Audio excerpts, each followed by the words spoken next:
ここら辺どうなんだろう。こっち側見たいな。なんかここら辺ちょっとあんま上すぎるよりさ、ここら辺絶対いい気がすんだけど。背丈同じぐらい。もう一回、あれ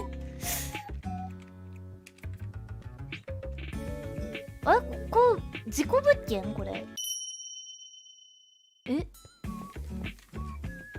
黒い人がいるんですって。ここ何階や？ 4 階、5階、5階のこっちとか。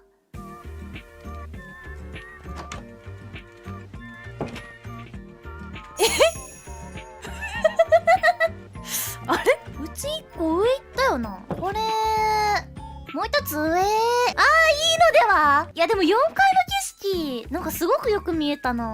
4階って誰か、おったっけ？あいつだけかぼやーっと見える黒い影だけか。もう一回だけ見よう。いや、やっぱ4階いいよな。ほら、月もさ、ちょうどここに。一番ブラボーじゃん。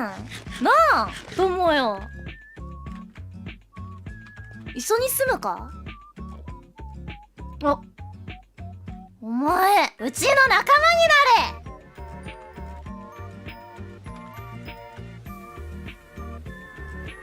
あれ？せっかく楽しい同居ライブやと思ったのに。